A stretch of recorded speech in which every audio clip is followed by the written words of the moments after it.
सर्वे भवन्तु सुखिनः, सर्वे सन्तु निरामया, सर्वे भद्राणि पश्यन्तु माँ कश्चित् दुर्भाग्यवे की भावना के साथ हम एक नए चैनल की शुरुआत कर रहे हैं जिसका नाम है लक्ष्य आईएएस। लक्ष्य यानी किसी दिशा को पाना। हमारा प्रयास रहेगा कि जन जन तक, हर बच्चे तक हमारी वीडियोस आईएएस के बारे में बच्चों तक पहुँचें कि बच्चों को आईएएस बनने के लिए किन किन परेशानियों का सामना करना पड़ता है, कैसे कैसे उनको कोचिंग करनी पड़ती हैं। हमारा जो मेन लक्ष्य है वो है हिंदी ऑप्शनल, जिसको हम हिंदी साहित्य रूप में भी प्रकट करते हैं या बताते हैं। हमारा जो मेन उद्देश्य है वो ये है कि जन जन तक, जो खास करके जो हिंदी मीडियम के बच्चे हैं, जो मध्यम वर्ग के बच्चे हैं, जिनके पास गुण हैं और जो संभवतः बहुत अच्छी पढ़ाई करते हैं पर पैसा ना होने के कारण या किसी का कोई साधन ना होने के कारण वो इन सब सुविधाओं से वंचित रह जाते हैं। तो हमारा ये मेन उद्देश्य है कि हर बच्चे तक हिंदी, स्पेशली हिंदी मीडियम के जो छात्र हैं, जो हिंदी मीडियम के छात्र हैं, उनकी देखा जाता है कि उनकी इंग्लिश बहुत कमज़ोर होती है और प्रयास तो वो बहुत करते हैं लेकिन कहीं ना कहीं वो हिंदी को इंग्लिश में ट्रांसलेट करने में मार खा जाते हैं। जैसे आपने एक मूवी में देखा होगा कि एक एस्से आया था आईएएस के ऊपर के बारे में, तो उसने टूरिस्ट की जगह टेररिज्म के बारे में लिख दिया। तो यही हमारा मेन उद्देश्य है कि जो बच्चों का विश्लेषण है, जो हिंदी पे उनकी मात्रा की गलती करते हैं या टॉपिक की गलती करते हैं, वो उनको बताएं।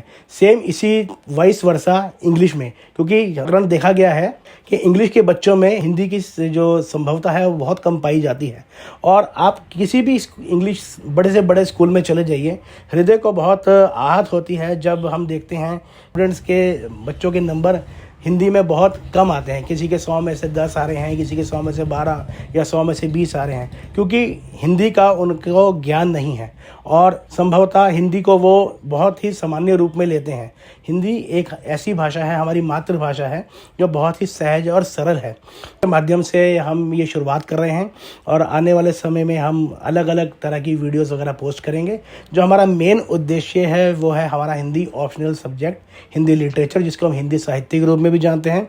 और जैसा कि मैं आपको बताना चाहूँगा कि आईएएस बनने के लिए या आईपीएस बनने के लिए ये बहुत ही स्कोरिंग सब्जेक्ट है। 500 अंक के इसके पेपर आते हैं, 2 पार्ट में, खंड का, खंडवा। और खंड का में भी खंड का और खंड खा होते हैं, और खा में भी खंड का और खंड खा। तो ये बहुत स्कोरिंग चैप्टर है, बहुत स्कोरिंग सब्जेक्ट है, जिसे हम बहुत ही आसानी से स्कोर कर सकते हैं। और इसमें प्रमुख रूप से जो किताबें हैं वो प्रेमचंद जी की गोदान, स्कंदगुप्त, निबंध निलय, मेला आंचल, आषाढ़ का एक दिन, कुरुक्षेत्र, ऐसी इसमें किताबें हैं जिसका हम आपको विश्लेषण करके बताएंगे। एक बारीकियों से एक एक कवि के बारे में, एक एक गद्य के बारे में, एक एक पद्य के बारे में आपको संक्षिप्त रूप से जानकारी देंगे, बताएंगे। संभवतः आगे प्रयास रहेगा कि हम आईएएस की पूरी टॉपिक पे आपको वीडियोस बनाए, जैसे कि आप सभी को पता ही होगा, नहीं तो मैं बताता हूँ कि आईएएस करने के लिए एनसीईआरटी मस्ट है। 50 से 60% जो आईएएस का या यूपीएससी का पेपर है वो एनसीईआरटी से आता है। तो इसमें हमें 6th क्लास से लेके 12th क्लास तक की एनसीईआरटी पढ़नी पड़ती है। और 2 पेपर जो इसमें शुरुआत होती है वो तो सीसेट और जीएस वगैरह से, इसके साथ साथ प्री मेंस, उसके बाद आपका इंटरव्यू। और देखो बच्चों, हर काम मुश्किल नहीं, हर काम आसान नहीं। अगर आप में पढ़ने की लगन है, पढ़ने की आस्था है, पढ़ने का शौक़ है, तो मैं आपको विश्वास दिलाता हूँ कि आप अपने जीवन में सदैव सफल रहेंगे। मेरा उद्देश्य पैसे कमाना नहीं है, मेरा उद्देश्य खाली ये है पढ़ाई को बढ़ावा देना। मेरे हिसाब से मेरा मानना तो ये है कि ज्ञान बांटने से बढ़ता है। और आजकल के माहौल में क्या हो रखा है कि पढ़ाई को लोगों ने व्यापार बना रखा है। तो मेरे हिसाब से पढ़ाई व्यापार नहीं है, एक ज्ञान है, और ज्ञान को आप जितना बांटोगे उतना ही आपको उसका फल मिलेगा। समय समय पर हम आप इस चैनल के माध्यम से हिंदी मीडियम के छात्र हैं, उनके लिए इंग्लिश के शब्दों में कठिनाइयाँ होती हैं, उनको उसका निस्तारण करेंगे, उसका बताएंगे कि ये शब्द कैसे हैं, ये शब्द कैसे हैं। और जो इंग्लिश के छात्र हैं, जिनको हिंदी में प्रॉब्लम है या जिनको हिंदी के शब्द जैसे संभवतः हम ये बोल रहे हैं कि आपका व्हाट इज़ कॉन्स्टिट्यूशन, कॉन्स्टिट्यूशन क्या है। तो मेरे ख्याल से अगर हिंदी में किसी इंग्लिश के बच्चे को बोलूँ कि व्हाट इज़ कॉन्स्टिट्यूशन, तो वो शायद इसका जवाब ना दे पाए, वो कुछ भी बोल देगा, कहीं दे दें या ना दिया हुआ कि कॉन्स्टिट्यूशन का जैसे संविधान बोलते हैं, प्रियम्बल हो गया, देश का राष्ट्रपति हो गया, राष्ट्रपति के बारे में, जीके के बारे में। तो संभवतः सारी ही हम इसमें प्रयास करेंगे, छोटी से छोटी त्रुटि भी आपकी इसमें हम सॉल्व करें।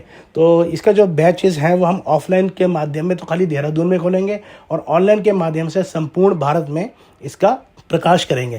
तो मेरी आप सभी बच्चों से, छात्रों छात्राओं से ये एक गुजारिश है, एक रिक्वेस्ट है कि जितना हो इस वीडियो को ज़्यादा से ज़्यादा फैलाएं।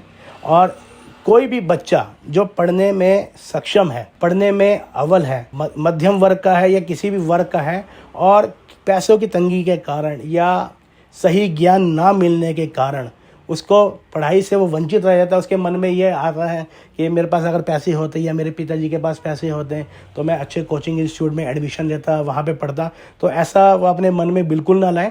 अब आपके शहर देहरादून में और पूरी हिंदुस्तान में ऑनलाइन के माध्यम से लक्ष्य आईएएस की शुरुआत हो चुकी है, जिसमें संभवतः मैं आपको हिंदी लिटरेचर के बारे में ज्ञान दूंगा। सबसे पहले मैं आपको बताता हूं, मैं एक हिंदी समाचार पत्रकार के रूप में 10 साल तक अपनी सेवाएं दे चुका हूं। इसके साथ साथ मैंने काफ़ी एजुकेशनल इंस्टीट्यूट्स वगैरह में भी अपनी सेवाएं दी हैं। तो आप इस बिल्कुल इसकी चिंता ना करें, आपको अच्छा मैटर मिलेगा, अच्छा ज्ञान मिलेगा। और मेरा तो मानना ये है कि जहाँ अगर 50 बच्चे पढ़ रहे हैं, वहाँ अगर 10 बच्चे निःशुल्क फ्री भी पढ़ जाएंगे तो उसमें मेरा क्या जाएगा, क्योंकि ज्ञान बांटने से बढ़ता है। मेरे हिसाब से विद्या तो जितनी बांटो, माँ सरस्वती का ज्ञान है, माँ सरस्वती का भंडार है, उतनी विद्या आपको बढ़ती है। और अगर हम किसी बच्चे का विद्या में भला करेंगे तो अवश्य ही वो हमारे को पुण्य देगा।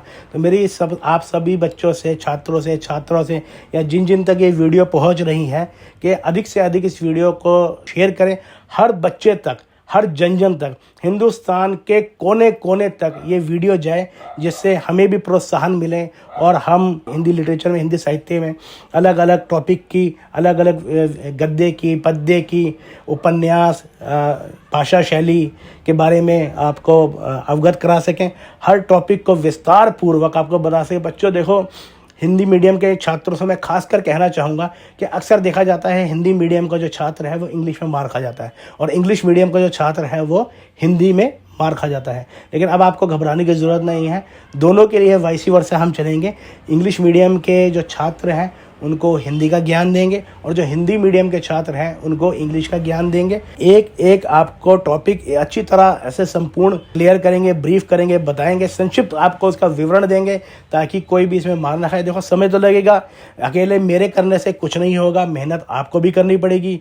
एटलीस्ट 6 से 8 घंटे दिन में आपको भी पढ़ना पड़ेगा। मेरा तो मानना यह है कि देश का हर बच्चा सफल हो, हर बच्चा अपने माता पिता का स्वप्न पूरा करे, एक अच्छा इंसान बने, देश का नागरिक बने, देश का भविष्य उज्जवल करे। इन्हीं शब्दों के साथ मैं अपनी वाणी को विराम देता हूँ। जय हिंद, जय उत्तराखंड।